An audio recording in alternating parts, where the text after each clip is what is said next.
CRTV News, ici, toute l'info.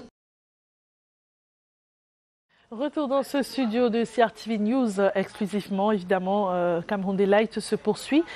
Par contre, Cameroun Feeling se tient en ce moment sur la CRTV, présenté par Patience Mbele. Vous avez le choix. En tout cas, nous sommes là pour vous offrir le meilleur en termes d'information. Et maintenant, on va parler de l'actualité des journaux, les quotidiens, qui se sont penchés ce matin sur cette sortie de l'Organisation mondiale de la santé, qui prend le Cameroun comme exemple dans la gestion de la crise sanitaire au Covid-19 par les efforts du président Paul Biya, mais d'autres sujets variés également à lire dans les journaux ce matin, présentés par Sadou Mamoudou.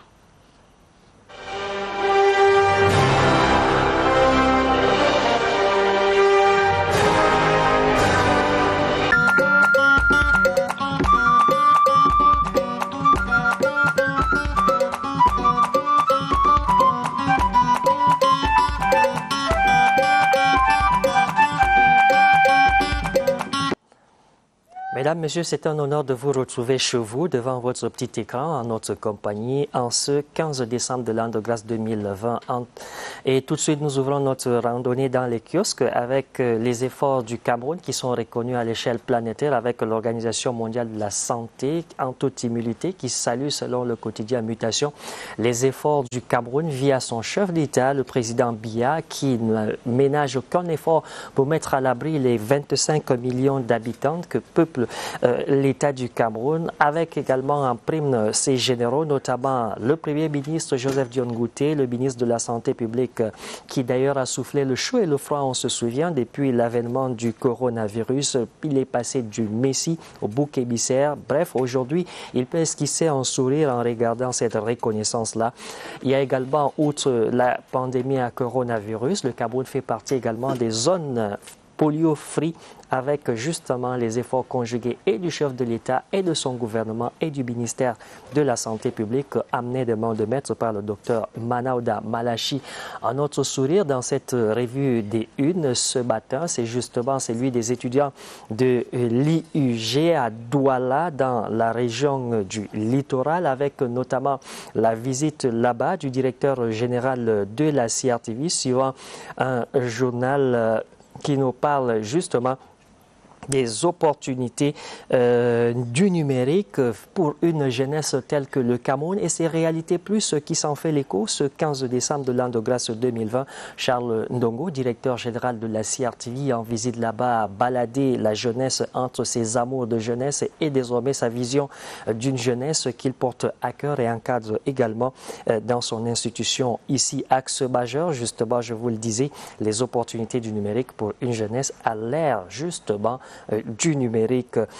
Opportunité pour opportunité, nous parlons également de ces opportunités dans le domaine des marchés publics avec un autre journal, Le Quotidien, qui revient sur la conférence des programmations des marchés avec une innovation cette année, des marchés de l'année 2020 qui sont programmés désormais, des marchés de l'année 2021 qui sont programmés en 2020 avec un focus, toile de fond, suivant le ministre Ibrahim Talba Mala, ministre délégué à la présidence chargé des marchés publics. Il faudrait mettre un terme au gré à gré qui grève le budget de l'État et ne facilite pas l'exécution des budgets d'investissement public. À lire donc dans les colonnes de ce journal, Le Quotidien, les différents acteurs sont donc à l'école de cette nouvelle approche qui forcément à terme permettra la reconstruction du plan Marshall de reconstruction des régions du Nord-Ouest et du Sud-Ouest, suivant le journal Entrepreneur. Ce bimensuel nous souligne ce matin, Entrepreneur donc, que la reconstruction des régions du Nord-Ouest et du Sud-Ouest, suivant son directeur de publication Tsigai Choibou, est une nécessité et doit pouvoir compter sur une rigueur et vigueur. Rigueur et vigueur également qui permettront donc à l'exécutif communal de Tian, suivant le Continental, ABD a bien les différents projets et surtout le développement participatif. Et donc là-bas, il s'agit naturellement du journal Continental qui parle donc d'un exécutif communal qui devrait justement pouvoir tirer bénéfice de la rigueur et de la vigueur afin de permettre à la ville de Tian d'être cette ville lumière. Dans la même perspective, il faudra extirper donc les germes de la corruption pour sauver le secteur forestier forestiers miniers, explique donc Science Watch à notre journal Science Watch, donc qui s'intéresse à ce secteur d'activité qui vient comme apporter un complément à ce décret présidentiel d'hier portant création de la Société nationale des mines du Cameroun afin de mettre justement à mal toutes les pratiques peu orthodoxes. C'est donc le journal Science Watch qui nous renseigne sur cette actualité-là, l'urgence pour l'État du Cameroun de battre en brèche toutes les velléités de corruption afin de permettre au secteur forestier, de permettre à l'État du Cameroun de pouvoir engranger naturellement des dividendes. Et Vision économique aborde dans la même perspective avec naturellement quelques 100 milliards de francs CFA qui sont partis en fumée en moins d'un demi ou à moins d'un quart de siècle donc, et l'autonomisation et surtout la venue de 14 postes pionniers automatisés viendront donc permettre à l'État du Cameroun d'éviter au moins de 50% le détournement. On sortira par justement le journal Le Messager qui s'intéresse ce 15 décembre 2020 donc sur les obsèques du Che Guevara camerounais. Le Messager donc nous présente dans ses colonnes les préparatifs des obsèques de celui-là que l'on aura connu sous forme naturellement d'un combattant pour la liberté et surtout le bien-être des Camerounais. C'est dans les colonnes du journal Le Messager à retrouver donc dans vos kiosques avec 400 francs CFA. Mesdames, Messieurs, excellente journée à vous. Demain étant une autre journée, prenez soin de vous et à demain, Inch'Allah.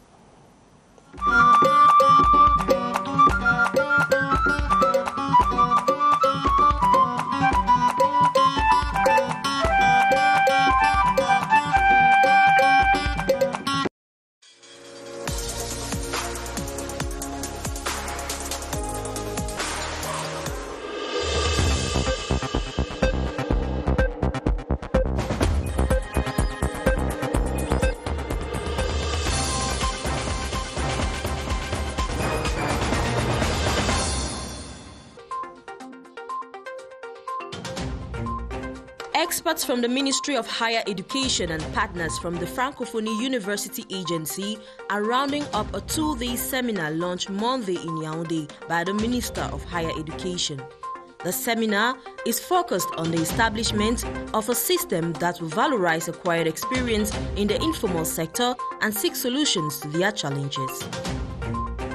Le président de la République signe un décret portant création de la Société nationale des mines, en abrégé SONAMINE. Une société à capital public ayant l'État comme actionnaire unique. La SONAMINE a pour mission de développer et de promouvoir le secteur minier au Cameroun, à l'exception des hydrocarbures et des substances et des carrières, et aussi de gérer les intérêts de l'État dans ce domaine. The public contracts programming for the 2021 financial year has been launched across the nation. Monday's launching ceremony in Yaoundé was chaired by the Minister Delegate at the Presidency of the Republic in charge of public contracts, Ibrahim Talba Mala. Le Cameroun célébré par l'Organisation mondiale de la santé grâce à la gestion du Covid-19 par le président Paul Biya. Le docteur Hans Henry, directeur régional de l'OMS Europe, a salué la gestion efficiente de la Covid-19 en demandant à l'Occident de prendre le Cameroun en exemple, en toute humilité. The elections governing body ELECAM has held the second phase of a capacity building and networking program with the Commonwealth, which will help the elections governing body fine-tune its strategies in maintaining electoral integrity. Monday's capacity building seminar was done by video conferencing from the Commonwealth office in London.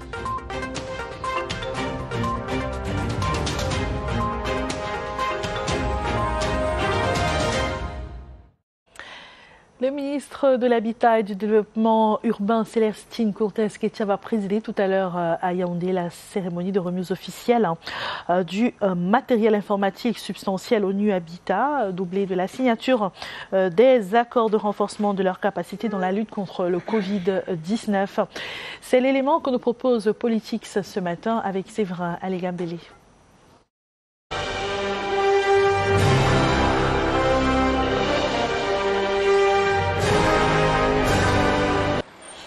Au sortir de la pandémie du Covid-19, Il va falloir mettre en œuvre un plan de relance socio-économique au Cameroun.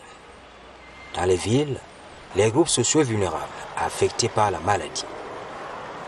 ONU Habitat est porteur d'un projet de cette nature dans les communes d'arrondissement de Yaoundé 2e, Douala 4e et Bafoussam 3e.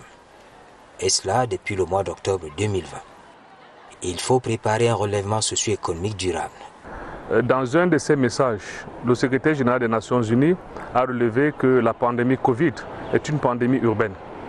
Vous comprenez donc que faire le lien entre cette maladie et l'urbanisation est clé. C'est dire donc que notre action au Cameroun n'est pas ponctuelle. Elle s'inscrit dans le temps, sous le prisme donc de la santé et du développement urbain. Le partenaire suédois, notamment l'agence suédoise pour le développement international SIDA, a cru en ONU Habitat pour accompagner donc l'élaboration des plans municipaux de gestion de cette crise sanitaire, mais surtout de préparer un relèvement socio-économique durable. C'est pour cela donc que nous pensons que pour le faire, il est important que les municipalités puissent avoir de l'information.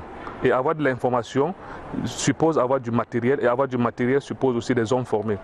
ONU Habitat, en partenariat bien sûr avec le gouvernement, notamment le ministère de l'Habitat et du Développement urbain, ont cru donc qu'il était important qu'on décentralise cette gestion de la collecte, de l'analyse, du traitement de l'information qui vont servir et à élaborer des plans municipaux de prévention de la Covid, mais surtout du relèvement, parce que nous savons que la Covid a entraîné des pertes d'emploi, des chômages tacites, mais également réduction dans des capacités, surtout des femmes, à avoir accès à un certain nombre de facilités. Donc notre rôle permet donc de consolider la position gouvernementale dans sa vision, de réduire donc l'exposition à cette maladie, mais également de préparer les jeunes à risque à mieux s'outiller pour contribuer à l'économie locale. Dans la mise en œuvre effective du projet, plusieurs institutions nationales et internationales mettent à contribution leurs compétences, leurs expériences. Premièrement, on travaille très étroitement avec le ministère Mindu et plutôt le programme de gouvernance urbaine. Alors nous avons tout planifié ensemble, c'est vraiment un projet qu'on fait complètement ensemble.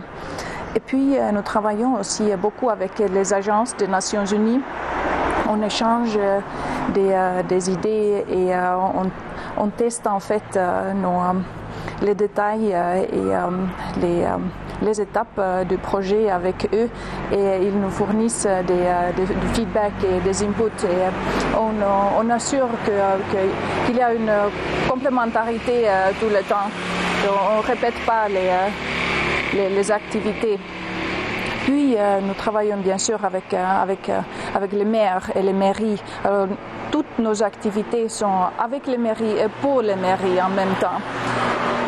Et comme c'est une approche participative, nous travaillons aussi avec les groupes communautaires. Et ce sont des représentants des groupes de femmes, des jeunes et des personnes handicapées. Alors nous voulons toujours entendre leur avis et leur perspective sur les activités. Ils ont toujours invité à participer. Et au niveau du personnel, nous travaillons aussi avec les UNV, les bénévoles des Nations Unies. Alors nous avons invité 3 personnes de joindre notre équipe. Alors ça va commencer en janvier, notre partenariat avec eux. Est-ce que les contacts que vous avez avec les mairies, qui sont en réalité vos cibles, est-ce que vous avez l'impression que ces mairies-là sont intéressées? Ils sont très intéressés et ça donne beaucoup d'inspiration pour nous aussi parce qu'ils sont motivés, ils sont intéressés, ils sont vraiment engagés. C'est quelque chose qu'on apprécie beaucoup. Dans le cadre de ce projet, dont l'objectif est de ne laisser personne de côté.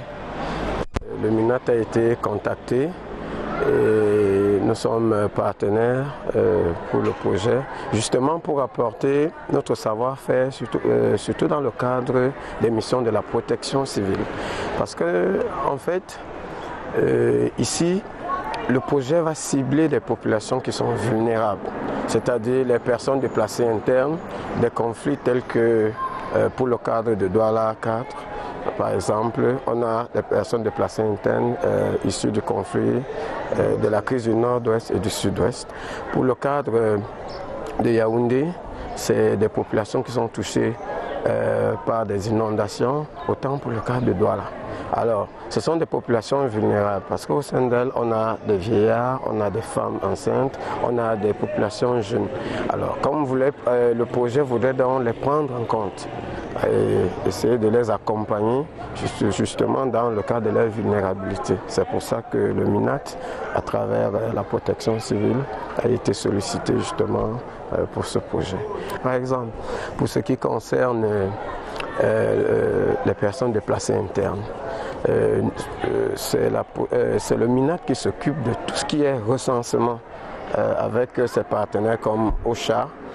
C'est nous qui nous occupons du recensement, de leur localisation géographique et même de leur prise en charge. La première prise en charge, c'est le MINAT qui le fait. Comment on procède? On procède comme ceci. On va à travers justement les autorités administratives, à travers les chefs de quartier, les chefs de village, les chefs de bloc. On essaye de nous organiser de telle façon que ces autorités-là, qui sont les plus proches possibles des populations, puissent savoir, puissent recenser et voir non seulement quel est le nombre de populations qui viennent sur le terrain, mais aussi quels sont leurs besoins. D'ailleurs, il y a à cet effet des missions comme le MIRA qui sont dépêchées par OCHA, qui viennent sur le terrain et qui nous permet justement de recenser tous leurs besoins. Alors, ce sont ces données-là qui sont utilisées justement par le projet dont on parle et qui vont permettre justement d'accompagner avec certains financements et de voir dans quelle mesure est-ce qu'on peut toucher de façon précise les besoins de ces populations vulnérables sur le terrain. Bon, sous la conduite d'ONU Habitat, des études préalables, les comportements se sont déroulés dans les 3 communes pilotes. Yaoundé 2e, Douala 3e, Douala 4e et Bafoussam 3e. Pendant ma descente sur le terrain, à Yaoundé 2, marché Madagascar, j'ai rencontré des femmes. Je leur ai posé des questions par rapport aux mesures barrières. Bon, il y en a qui portaient le masque, d'autres pas, parce qu'il n'y en avait pas assez dans ce marché. La commune de Yaoundé 2 avait déjà un dispositif au niveau du marché Madagascar, oui, pour les LAFM, mais ce n'était pas tout le temps ravitaillé en eau. Oui, donc c'est ce que les femmes me disaient, c'était pas tout le temps ravitaillé en eau. Et il manquait aussi du savon. Par contre, au marché Mabanda à Douala, le régisseur du marché avait pris soin de poser les LAFM. Bon, ils étaient aussi accompagnés de la commune et des ONG. Voilà. Donc là-bas aussi, les femmes ne portaient pas vraiment le masque, quoi. Donc parfois, elles n'étaient pas sûres vraiment que la maladie existait par rapport au recueil des informations que j'ai eues là-bas. Et à Bafoussam? À Bafoussam, oui, il y a des femmes aussi qui ne portaient pas le masque parce qu'elles n'en avaient pas. Elles n'avaient pas les moyens pour se faire des masques. Les femmes ont eu beaucoup de problèmes pendant cette pandémie parce que déjà, le marché, ça ne passait pas. Les produits étaient rares et ça n'arrivait pas comme avant puisque les frontières étaient fermées. Donc, elles ont vraiment eu beaucoup de problèmes pendant cette... Le choix des cibles ne s'est pas fait au hasard. En avant, on a mis sur la table la question de vulnérabilité. Les communes pilotes bénéficient de ce fait de la remise du matériel informatique. Le premier critère, c'était la prévalence de la maladie. Au moment où nous choisissions, c'était les communes qui étaient les plus affectées. Mais à cela, il faut greffer un autre paramètre. Nous savons que dans Douala 3, nous avons les personnes déplacées du Nozo, donc c'est aussi un groupe vulnérable. Vous avez double vulnérabilité. À Bafoussam 3, vous avez les populations déplacées de la catastrophe de Ngouaché.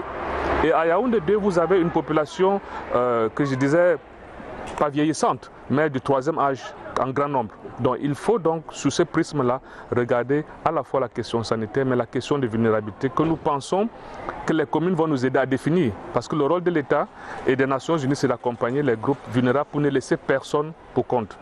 Et il se trouve donc que cette action vise à aller vers ces personnes qui semblent être laissées pour compte, pour qu'ensemble on réfléchisse. Et c'est pour ça que ces actions d'ordinateurs seront accompagnées par des accords que vous avez relevés.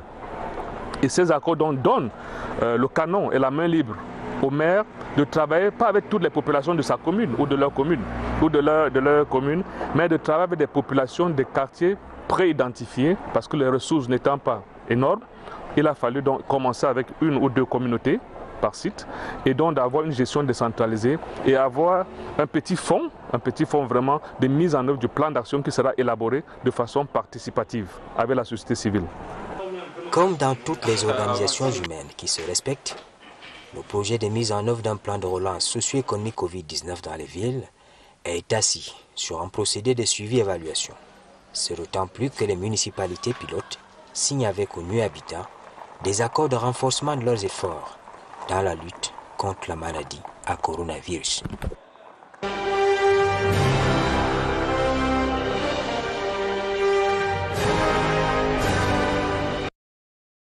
Merci beaucoup, Séverin.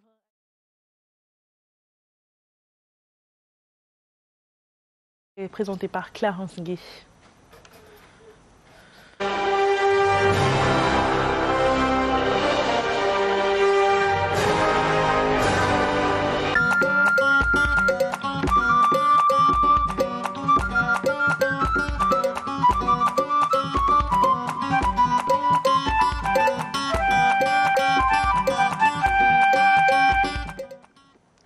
CRTV's network service tabloid on the Cameroon radio television. We look at what the papers are saying in Cameroon. We begin with the Lone National, the Lone English, I would say the English Daily, the Guardian Post newspaper, which says WHO hails Bia's exemplary fight against COVID-19 in one of its top stories.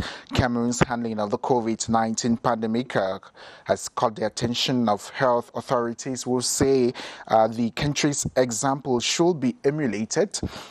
This, they say, is thanks to the effective system instituted for the fight against the virus by President Paul Biya. The remark was made by the regional director of the World Health Organization for Europe, Dr. Hans Henry. The health authority praised what he termed President Biya's efficient management of COVID-19, mentioning that it was an example worth emulating by other nations battling with the pandemic. You can read more in today's edition of the Guardian Post newspaper.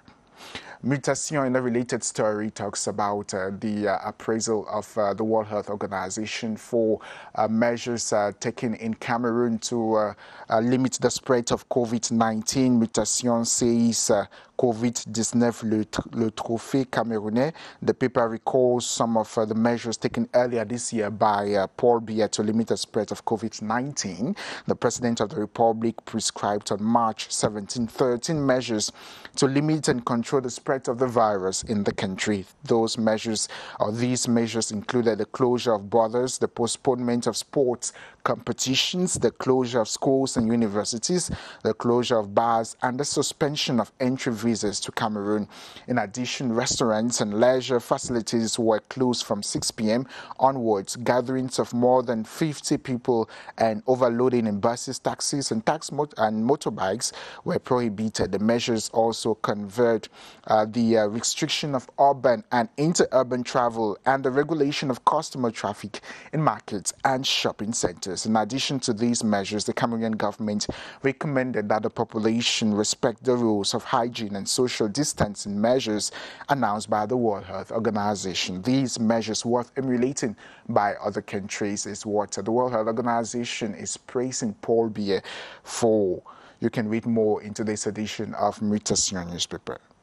Realite Plus talks something else. The paper says some 500 officials of the police corps last December 11 received medals of distinction for their hard work at the service of the Republic, notably maintaining and preserving law and order across the country. This ceremony to award medals was chaired by the delegate for national security, Martin Bangangele. You can read more in Realite Plus. Entrepreneur will rather look at the role of regional councillors Do you understand that the regional bodies have been put in place already and are waiting for the session as of right on December 22 after the December 6 regional elections across the National Triangle? Cameroon's ruling party, the CPDM, scored a landslide victory in the country's first regional elections, winning 9 of the country's 10 administrative regions. Central government officials are promising to reduce their grip on power, and no political party has contested the results. The government says it is counting on the regional elections to end separatist crisis in the northwest and southwest regions of Cameroon, where armed groups want a breakaway. Under the new system, each region will have a regional body responsible for economic, health, social, educational, sports, and cultural development affairs. The Horizon newspaper says Dr. Francis Ate Ngong Ate Bazor has been elected as the new board chair of the Authors' Rights Management Body, SONACAM. He was elected on Saturday, December 14, during a stormy elective General Assembly, which brought together artists from the 10 regions at the Yaoundé Conference Center. The folklore singer picked up 285 votes ahead of his closest challenger, Jean-Pierre Somé, who had 185 votes, and Pras Messi 85, and De Difonka Akawaxde 65 finished 3rd and 4th respectively. Ate Bazor will burst into ecstasy at the proclamation of the results, said it was a dream come true for him to finally be given the opportunity to serve the artists and, of course, bring sanity to the sector. The Horizon newspaper puts a cap to this edition of Tabloids on Cameroon Daylight. Thanks very much for watching. You can get to the newsstands and newspaper sales at 400 francs. As you buy and encourage the press, do have a beautiful day.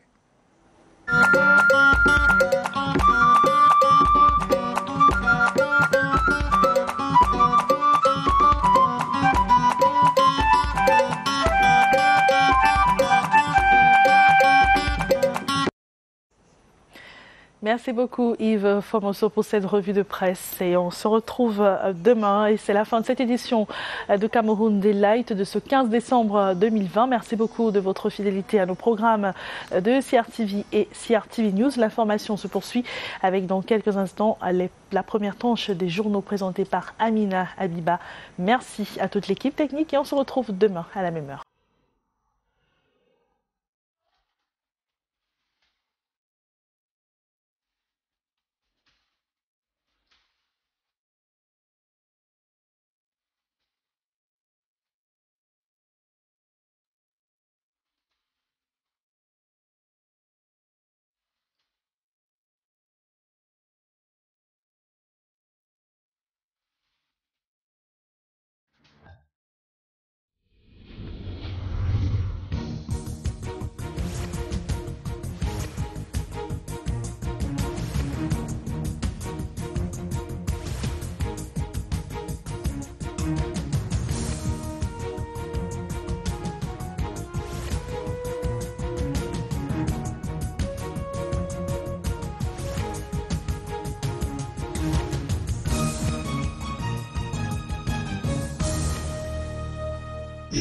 CRTV News, ici, toute l'info.